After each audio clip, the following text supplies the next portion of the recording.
We made some major updates to our fishing map page on fishing status, and I thought I'd share those features with you today.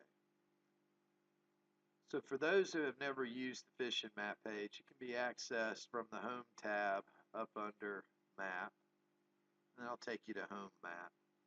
When you get here, what it'll try to do is load your current position. So if it prompts you, go ahead and allow it to use the position.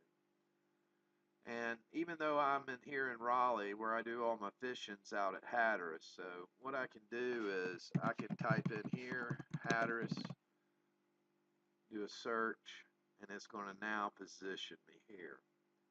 Now what you'll notice is I can take this cursor and I can move it offshore. And as I do, the latitude and longitude's being updated here. So I know a lot of the guys have been catching king mackerel in this general area here, so I'm just going to put that there for now. Now, one of the things that a lot of people don't realize is that if you click this button, Local Intel, what it'll do is it gives you some local intel kind of for that area. Now, I'm not going to cover all the features of the prediction engine, but you can get an idea of what's biting. Now, when this page loads, what happens is it'll actually save this location to my account profile.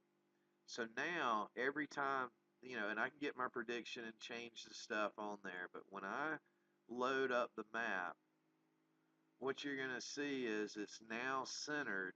I still have a marker back here in Raleigh. That was my current location, but now my saved location is going to be here. So now every time that I come back to this map page, it's going to load up. Now if I zoom into this area, and I moved my cursor when I did,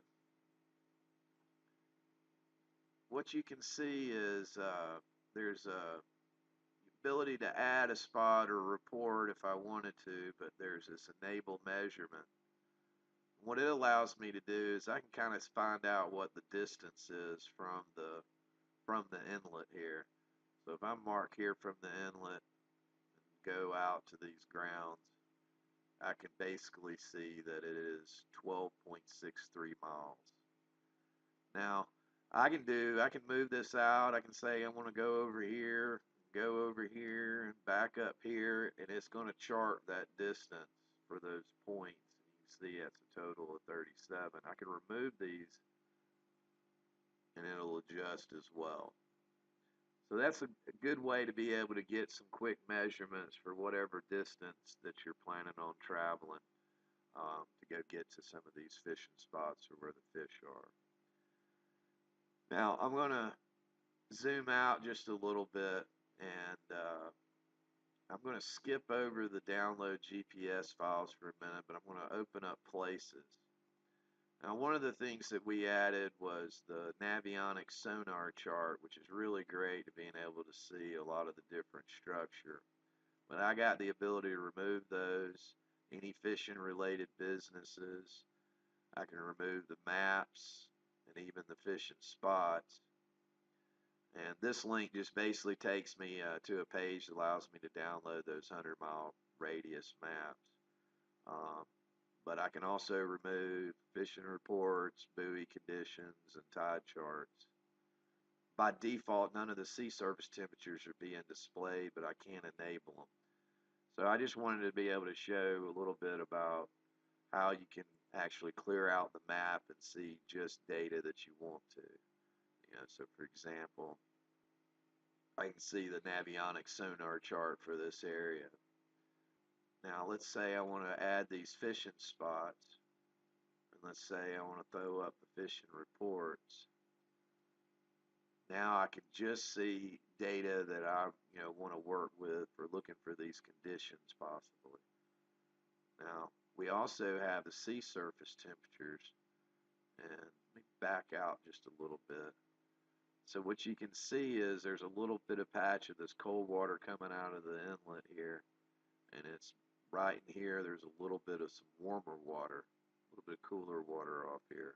So that's one of the reasons why these guys are fishing a little bit on this edge that's running through here. Now, once again, I can adjust this. I can show the location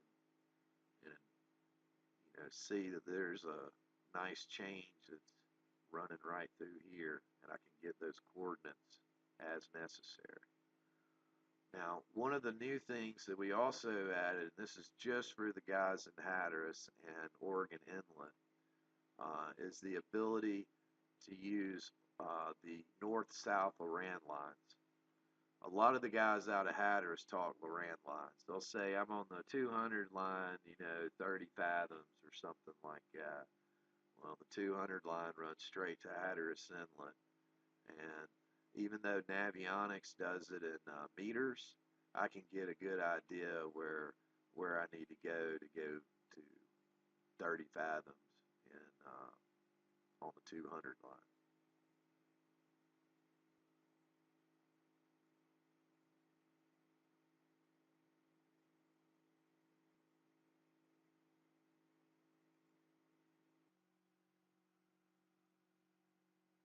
The last feature I'm going to go over is how to download the GPS files. From any place on the map, I can download fishing spots. I can say, give me all spots, or I can say just reefs, rocks, ledges, shipwrecks. I can even say the distance. I'm going to do a real small distance here. And I can say, give me a GPX file, which is what most GPS units use these days, or Google Earth file. Click down. See, it created a file. I'm going to try to open that up. It should open up in Google Earth since I already have it installed.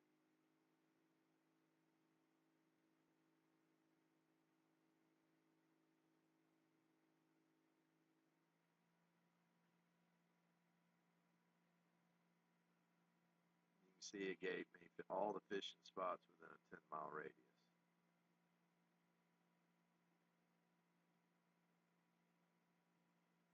If you got any questions about our new mapping features, just let us know. Love to hear your feedback.